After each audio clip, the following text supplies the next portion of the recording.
அதுதானே பழகா. அம்மா இப்பவும் சொல்லறேன், நான் உனக்கு குடுக்கறேன்னா யாரு எப்ப குடுக்கறது? பொண்ணுகிட்ட இப்போதைக்கு குடுக்க முடியல. ஆத்தா இன்னைக்கு நான் குடுத்துட்டேன், அவன் நாளைக்கு உனக்கு குடுப்பா. நீ வாங்கிட்டு போ பலகா, அவசரப்படாத. எத்தனை நாள்? 3ஆம் தேதியில இருந்தா? ஆமா பலகா, 3ஆம் தேதி வீடு. ரொம்ப நாள் ஆச்சு. விடு, நீ ஈஸியா சொல்ற. வீட்டுல உட்காந்து விடு, நான் போய் பேச்சு வாங்கி பணத்துக்கு. நீ ஏன் பதில் சொல்ற? அம்மா நான் சொல்றேன். சொல்லலாம் பதில. என் பொண்ணுக்கு ஆத்தா நான் குடுத்துட்டேன். என் பொண்ணு கையெல்லாம் உன் கைக்கு வந்ததுக்கு அப்புறம் கொடுக்க வேண்டிய இடத்துல குடுத்துக்க பலகா. எப்போ வரும்? என் பொண்ணு கையில இருந்து பணம் எப்ப நீ வாங்குறியா அப்ப உன் கைக்கு வந்து சேரும். இது பேர் பதிலா? ஆத்தா நான் சொல்றது அதுதானம்மா. என்ன சொல்ற ஆத்தா? அம்மா இன்னைக்கு கொடுத்திருக்கேன், நாளைக்கு என் பொண்ணு கையால நீ வாங்கிட்டு போ பாலகான்னு சொல்றேன். நாளைக்கு? ஆமா பாலகா. எத்தனை நாளா பாலகா இது?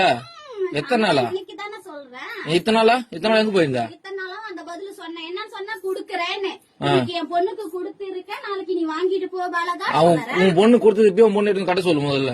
என் பொண்ணு கையில இன்னும் பணமா வந்து சேரல. அப்புறம் கொடுக்க வேண்டிய சீரை தான் கொடுத்திருக்க இன்னைக்கு. என் நகையா பவுனா கொடுத்து வச்சுக்கிறியா? நாளைக்கு உன் கையில பணமா வரும் பாலகா. லோனை வாங்கி போட்டு இது ஒரு கதை. லோன் இல்ல, வாங்கின கடனுக்கு தான் எங்க அண்ணனுக்கு நீயே வட்டி கட்டிக்கிட்டு வர. தெரியாதா கோவிந்த்?